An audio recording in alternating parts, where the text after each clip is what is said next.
And if we look further to the actual day of Easter at the White House, we see, among other things, that Trump called the death and resurrection of Jesus Christ the most monumental events in history.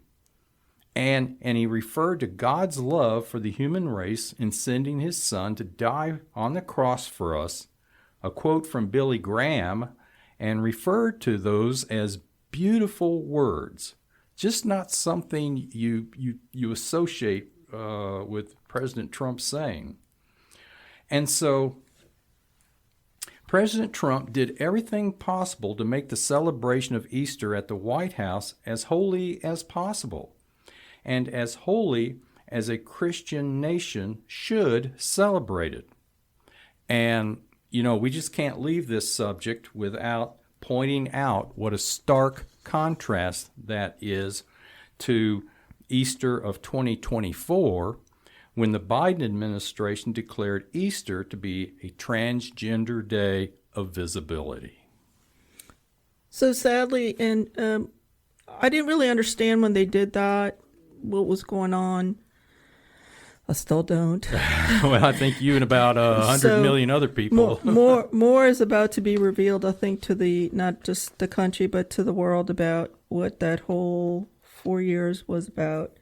But two things about what you just said about the Easter Sunday, or as Easter White House event, was he's extremely, extremely old-timey, traditional. He wants things to be like Americana as he knew it. So he wants July 4th, he wants the flag, he wants parades, he wants Christmas to say the word Christmas.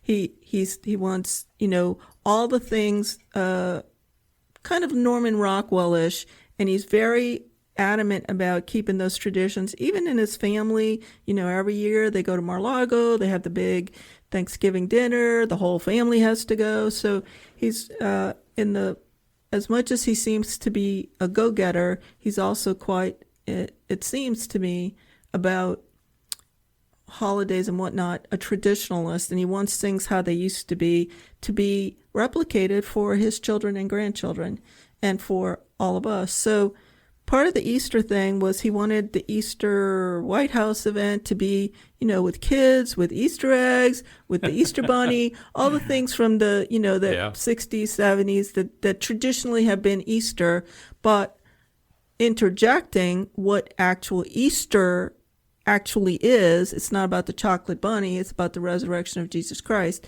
So maybe back in the day he wouldn't have been so strong about that religious message of that Easter, because without the resurrection there would be no Easter holiday, right? So we wouldn't even have the Easter bunny, let's put it that way. Yeah. But he made a big point this time, and as you were talking about him before, I can't help but think that his Christian self, if he did have a deep spiritual sort of, as we say, coming to Jesus moment, that he has embraced that the God who has saved him is the Father, is Jesus Christ, right? Is the Christian God. And so that his role with the boss is to make sure that stays, that it doesn't get knocked out.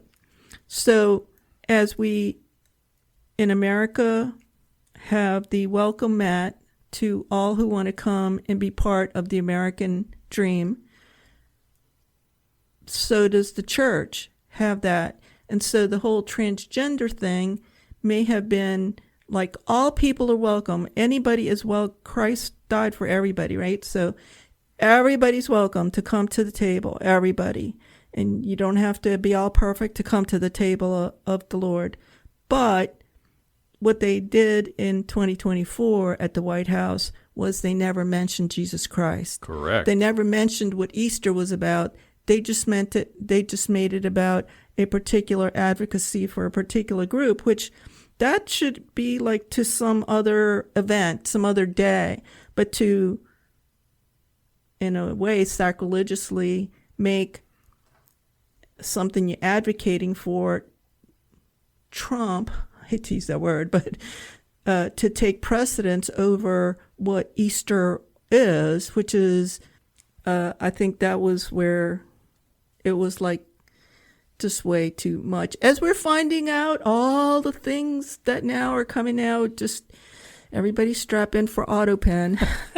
But anyhow, I digress. Well, so no, I think you were right on this. Like no breaks and no God, except some other more sinister things that were trying to take the place of the Christian